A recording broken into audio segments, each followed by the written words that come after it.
এখানে বসে যত দোয়া করেছি এরকম বহুত হইছে, মাহফিলে দান করেছে, বলেছে 15 বছর 20 বছর 10 বছর বাচ্চা হয় না। আমরা এখানে দোয়া করেছি, কার দোয়া আল্লাহ কবুল হয়েছে আল্লাহই ভালো জানেন।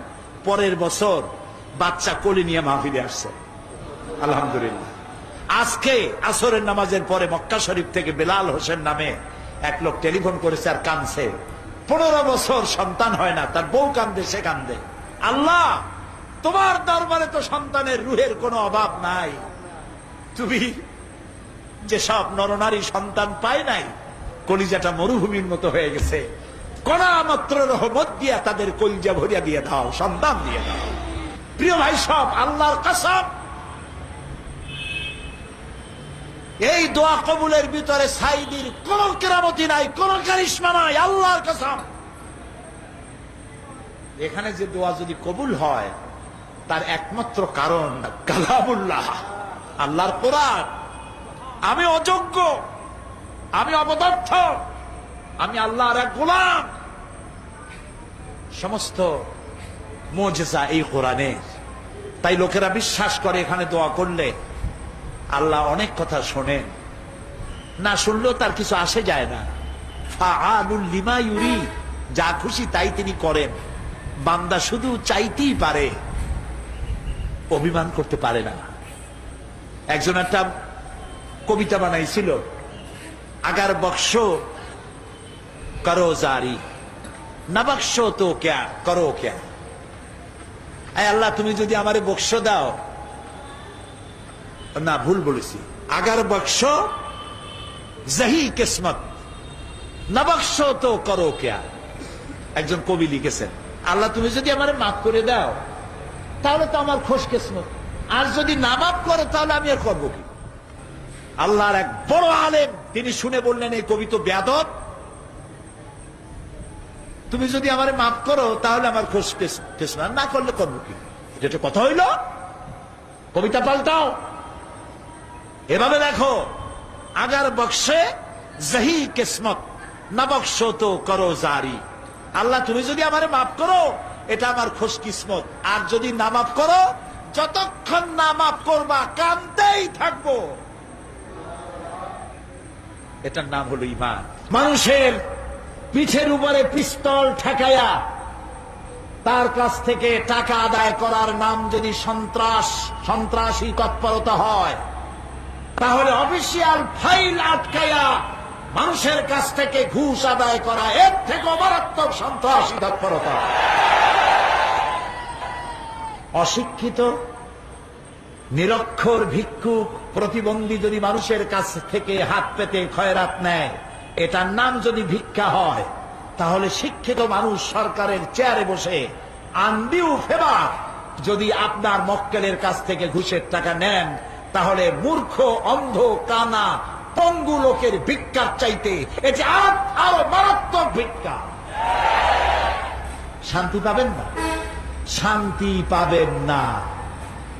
বহু টাকা ঘুষ খাইছেন, ঘুম হবে না, ঘুম হবে না। মনের মধ্যে সব চিন্তা, হায় হায় কোন সর্বনাশ, কোন ফাঁক দিয়া বন্দুকের গুলি আইসে আমার বুকটারে জাজরা করে দেয়। হযরত ওমর রাদিয়াল্লাহু তাআলা আনহু, ইসলাম কারে কয় বাবা, ইসলাম কাকে বলে? রোমক সম্রাট তার গোয়েন্দা বিভাগের লোক পাঠায় দিয়েছে, দেখো তো যেভাবে ইসলাম এক একটা দেশ দখল করতেছে, তার আদর্শ দিয়ে না জানি রোমও কবে চলে যায়। আমিরুল মুমিনিন কেমন, সিংহাসন কেমন, দেখে আসো। রোমের বাদশা, রোমের গোয়েন্দা বিভাগ আসলো, মদিনায় ঢুকে সাহাবীদের জিজ্ঞেস করছেন, আইনা মালিকুকুম, তোমাদের বাদশা কই? তারা বললো যে আমাদের জন্য কোনো বাদশা হয় না, বাল্লানা আমির, আমাদের জন্য একজন আমির হয়। আচ্ছা হলো আমির, সেই আমির কই? কয় যে কোথায় তা জানি না, তবে শুনেছি ওনার উট হারায় গেছে, উট তালাশ করতে গেছে। আশ্চর্য কথা, আমিরুল মুমিনিন অর্ধেকটা পৃথিবীর প্রেসিডেন্ট, উট হারায় গেছে, তালাশ করতে গেছে নিজে। কোন দিকে গেছে? শুনছি এই দিকে গেছে।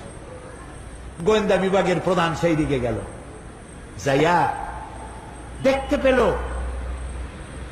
সাথে একটা লোক গেছিল, যাই দেখে একটা উট গাছে বাঁধা, আর গাছের তলে একটা লম্বা মানুষ শোয়া।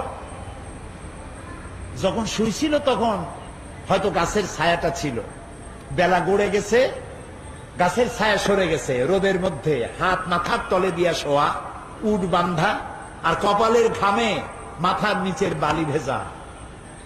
সাহাবী বললেন, এই হচ্ছে আমাদের আমিরুল মুমিনিন ওমর ইবনুল খাত্তাব রাদিয়াল্লাহু তাআলা।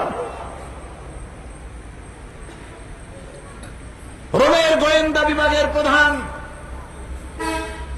স্বগতোক্তি মুখ থেকে বেরিয়ে গেল, ওমর, আমার দেশের প্রেসিডেন্ট রাতের বেলায় দুর্গে ঘুমায়, চতুর্দিকে দুর্ধর্ষ সেনাবাহিনীরা বন্দুক উঁচু করে পাহারা দেয় সারা রাত, তারপরেও আমার বাদশার ঘুম হয় না। কোন ফাঁক দিয়া গুলি এসে পৈতৃক সম্পত্তি জীবন পাখি উড়ে যায়, আর তুমি কোনো পাহারাদার নাই, কোন লোক নাই, জন নাই, এই নির্জন মরুভূমিতে একা একা শুয়ে আছো।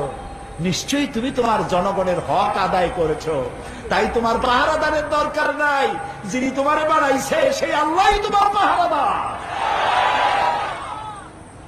এর নাম ইসলাম। শুধু নামাজ রোজা হজ যাকাতের নাম ইসলাম নয়, এর নাম ইসলাম। রুজি রোজগার করার জন্য সমস্ত নবীরা কাজ করেছেন, সাহাবায়ে কেরাম কাজ করেছেন, ক্ষুধায় কষ্ট করেছেন, ক্ষুধার যন্ত্রণায় ছটফট করেছেন সাহাবায়ে কেরাম। নবী করিম সাল্লাল্লাহু আলাইহি ওয়াসাল্লাম দুয়ারে দুয়ারে খাবার পৌঁছাইছেন, নিজে কষ্ট করেছেন। প্রিয় ভাই সব, হযরত ওমর রাদিয়াল্লাহু তাআলা আনহু মসজিদ নববীর ভিতরে বসে দেখলেন জোহরের সময় কয়েকটা লোক বসা, আসরেও তারা, মাগরিবেও তারা, এশায়ও তারা, পরের দিন ফজরেও তারা। জিজ্ঞেস করলেন, এই বেটারা তোমরা কারা? প্রত্যেক নামাজে এক জায়গায় দেখি। বলল যে আমরা আল্লাহর ইবাদত করি, জিকির আজকার করি। তো তোমরা খাও কি? কয় যে আল্লাহ ভরসা করে আছি, আমাদের এই জায়গায় জিকির আজকার করতে দেখিয়া এলাকার লোকেরা রান দিয়ে আমাদেরকে খাওয়া। কয় তাহলে তো তোমরা আল্লাহরে ভরসা করো না, তোমরা তো মানুষের উপর ভরসা করে আছো। শোনো, আগামীকাল এটা তো ফজর গেল, আজকের জোহরের নামাজের পর যদি এই জায়গায় তোমাদেরকে বসা দেখি, ব্যাট মেরে মসজিদ থেকে বের করে দেব। এটা ইসলাম নয় যে তুমি কাজ করবে না, বসে বসে খাবে, এর নাম ইসলাম নয়। তুমি নিজে কাজ করবে, নিজের জন্য, অন্যের জন্য কাজ করো, এটি হলো ইসলামের নির্দেশ। সুতরাং ইসলাম নামাজ রোজা হজ যাকাত নিয়েই শুধু আসে নাই, এসেছে মানবতার কল্যাণের জন্য, মানবতার মুক্তির জন্য। সুবহানাল্লাহি ওয়া বিহামদিহি, সুবহানাল্লাহি ওয়া বিহামদিহি। আল্লাহ তাআলা রাসূল বলেছেন তিনটা কাম করো। কয়টা কাম? তিনটা কাম করো। আফশুস সালাম ওয়া আতইমুত তুআম ওয়া সাল্লু ওয়ান নাসু নিয়াম তাদখুলুল জান্নাতা বিসসালাম। সুবহানাল্লাহ। আফশুস সালাম, সালামের প্রচলন করো, খালি সালাম দাও। কালকে বলছিলাম না, মনে আছে? এই যে দেখা হইলো আসসালামু আলাইকুম, রাস্তায় দেখা হবে আসসালামু আলাইকুম। হযরতে আব্দুল্লাহ বিন ওমর রাদিয়াল্লাহু তাআলা আনহুমা গণ বাজারে যাইতেন। একজন সাহাবী তারে জিজ্ঞেস করেন, আচ্ছা আপনি কি রাসূলের ওই হাদিস শোনেন নাই? বলে কোন হাদিস? যে রাসূলুল্লাহ বলেছেন সব থেকে উৎকৃষ্ট জায়গা কোনটা? বলেন। নিকৃষ্ট জায়গা বাজার। এই হাদিস জানেন না? বলে হ্যাঁ জানি। তো বারবার বাজারে আসেন কেন? আমি বড় বাজারে আসি, ওই হাদিস আমি জানি, কিন্তু আমি আসি অন্য কারণে। এইখানে বেশি মানুষের দেখা হয় আর বড় সালাম দেই, আমার সওয়াব হয় বেশি। আহারে মুসলমান, একজন আরেকজনের সাথে দেখা হবে আসসালামু আলাইকুম ওয়া রাহমাতুল্লাহ, বিনা পয়সায় দোয়া। আরেকজন কবি ওয়ালাইকুম আসসালাম ওয়া রাহমাতুল্লাহি ওয়া বারাকাতুহু ওয়া মাগফিরাতুহু ওয়া রিদওয়ানুহু ওয়া জান্নাতুহু। সুবহানাল্লাহ। যত বেশি শব্দ প্রয়োগ করবেন ততই 10 করে নেকি হইতে থাকবে। এরপরে হাত মিলাবেন। অনেকে হাত খালি ছোঁয় আঙ্গুলের মাথা, কেউ একটু দেয়, কেউ সবটা দেয়, কেউ সবটা দিয়ে ধরিয়া এরকম ঝাঁকায়। ওর চিন্তা যত সাকি তত নেকি। এটা একটা বাজে কথা। প্রিয় ভাই সব, রাসূলুল্লাহ বলছেন সালাম দাও, বেশি করে সালাম দাও। ওয়া আতইমুত তুআম, আর মানুষকে খাইতে দাও। জাহান্নামে যারা যাবে কারণ হবে দুইটা, অনেক কারণের মতো কারণ হবে কয়টা? দুইটা।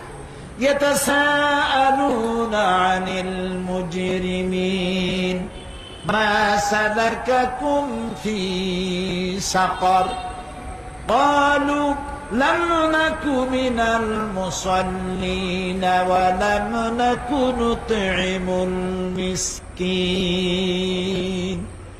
জাহান্নামীদেরকে প্রশ্ন করা হবে জাহান্নামে আসছে কেন? বলবে দুইটা কারণে, আমরা নামাজ পড়ি নাই আর এতিম মিসকিনকে খাইতে দেই নাই। নাউজুবিল্লাহ, বলেন নাউজুবিল্লাহ। এতিম মিসকিনকে খেতে দিবেন, মেহমানদের দাওয়াত দিবেন, বেশি করে খাওয়াবেন, শুধু নিজেই অন্যের বাড়িতে গিয়ে খাবেন না, মানুষকেও দাওয়াত দিয়ে খাওয়াবেন, তাহলে মহব্বত বাড়বে। কি বাড়বে? মহব্বত বাড়বে।